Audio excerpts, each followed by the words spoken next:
Assalamualaikum warahmatullahi wabarakatuh.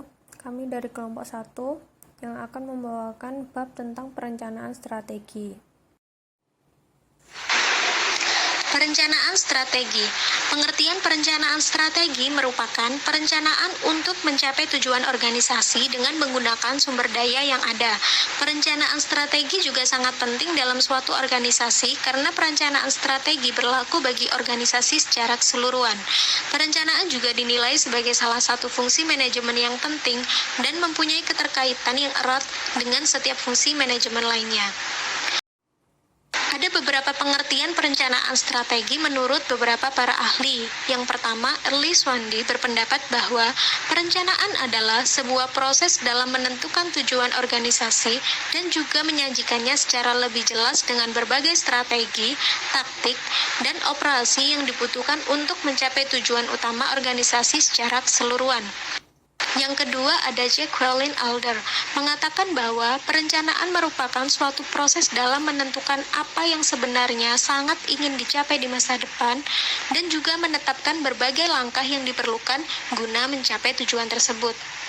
Yang ketiga, John Douglas mengatakan perencanaan adalah suatu proses yang terus-menerus dalam hal pengkajian, membuat tujuan dan saran, serta mengimplementasikan dan mengevaluasi ataupun memantaunya. Jadi, pengertian perencanaan adalah salah satu fungsi manajemen yang paling penting, yang mana di dalam perencanaan itu sendiri terdapat kegiatan dalam menjelaskan tujuan organisasi, membuat strategi, dan juga mengembangkan rencana kerja organisasi. Selanjutnya adalah jenis perencanaan strategi.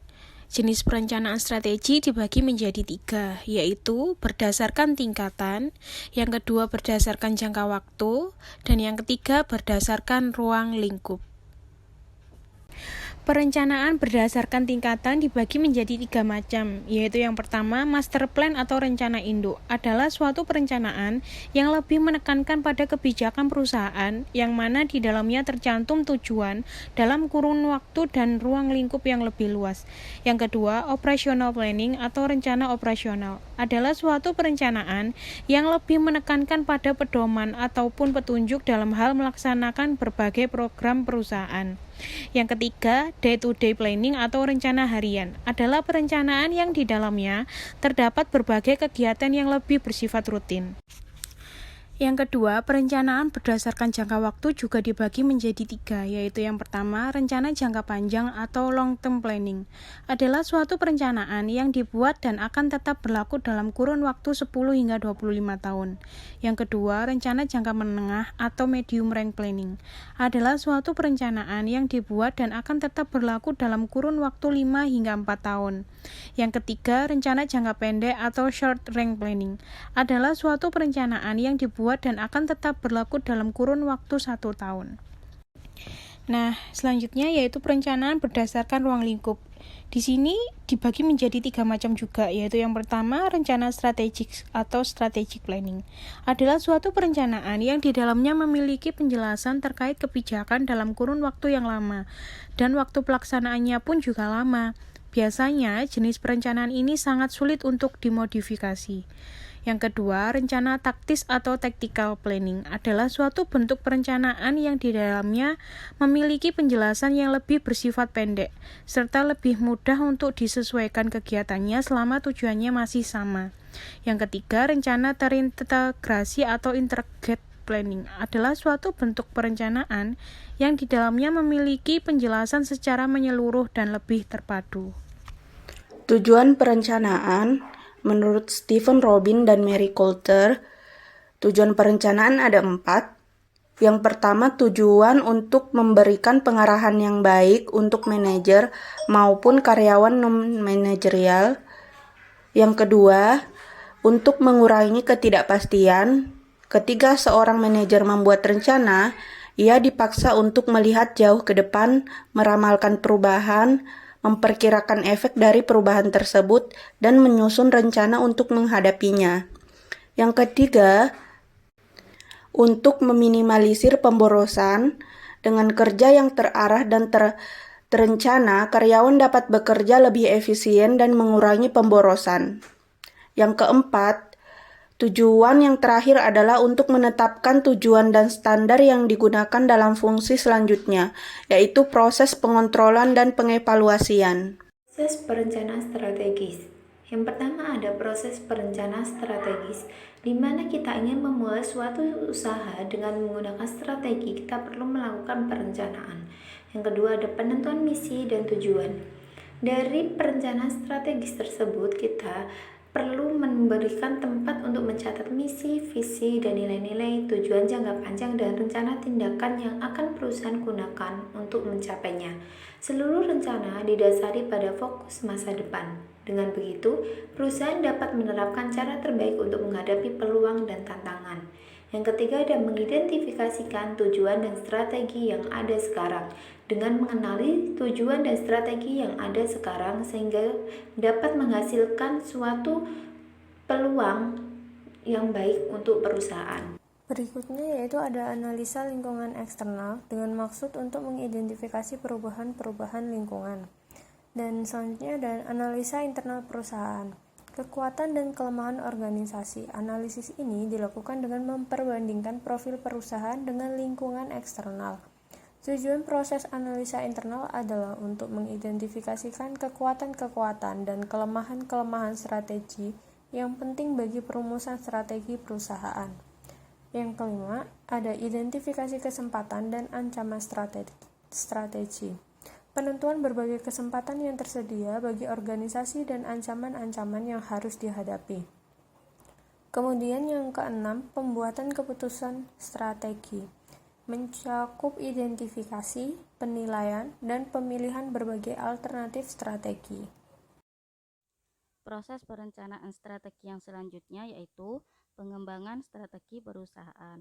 Setelah tujuan jangka panjang dan strategi dipilih dan ditetapkan, selanjutnya organisasi perlu menjabarkannya ke dalam sasaran-sasaran jangka pendek atau tahunan dan strategi-strategi operasional.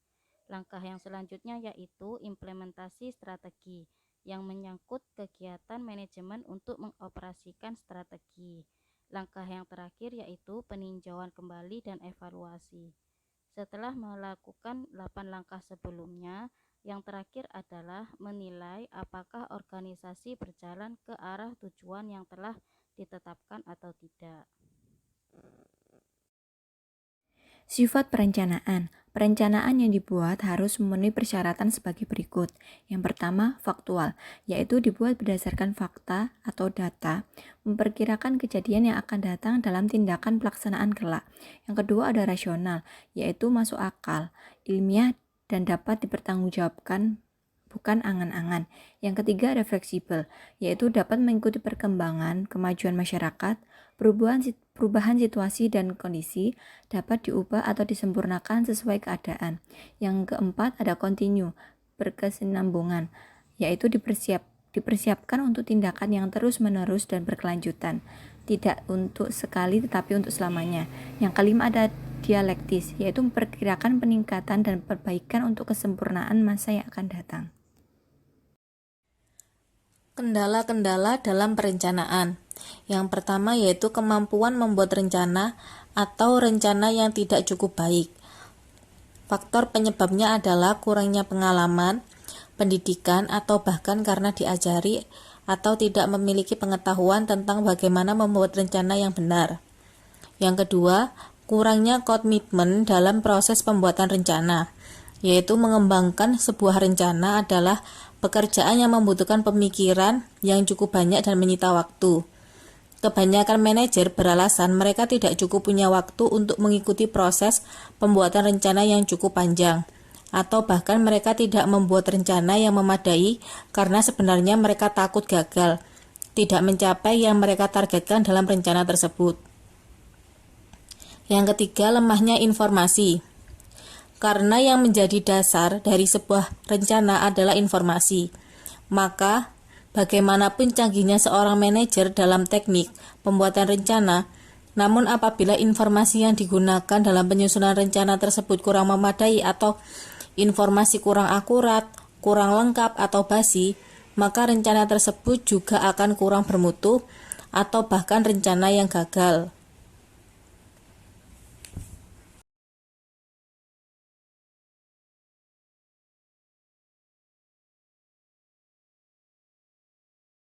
Yang keempat, terlalu berfokus pada masa kini. Kegagalan mempertimbangkan efek jangka panjang sebuah rencana karena terlalu menekankan pada penanganan persoalan-persoalan jangka pendek. Justru dapat menyebabkan kegagalan organisasi mempersiapkan masa depan. Yang kelima, terlalu mengandalkan diri pada unit atau bagian perencanaan. Banyak organisasi atau perusahaan yang memiliki bagian perencanaan atau pengembangan tersendiri. Bagian ini yang melakukan penelitian, studi, pembangunan model, percobaan, dan lain-lain, tetapi sesungguhnya tidak mengembangkan perencanaan itu sendiri. Hasil dari bagian ini hanyalah merupakan alat bantu yang dapat dimanfaatkan oleh manajer dalam membuat rencana. Apalagi menyusun sebuah rencana organisasi tetaplah tanggung jawab dari manajer. Yang terakhir, memusatkan perhatian pada faktor-faktor yang dapat dikuasainya. Misalnya, memusatkan perhatian pada pembuatan gagasan dan ide-ide baru. Namun mengabaikan bagaimana cara menjadikan gagasan atau ide tersebut teraplikasikan karena kurang menguasai operasional organisasinya. Kesimpulan dari pembahasan di atas mengenai perencanaan strategis dapat disimpulkan bahwa perencanaan strategis adalah proses penentuan strategi dan pengalokasian sumber daya yang dimiliki organisasi untuk mencapai suatu tujuan jangka panjang. Perencanaan strategi tiap organisasi berbeda-beda, namun memiliki manfaat dan tujuan yang sama, yaitu mempersiapkan strategi untuk masa depan. Perencanaan strategi erat hubungannya dengan visi dan misi suatu organisasi di mana fungsinya adalah sebagai langkah spesifik untuk mewujudkan visi dan misi organisasi. Sekian dari presentasi kelompok 1. Apabila ada kesalahan, mohon dimaafkan. Wassalamualaikum warahmatullahi wabarakatuh.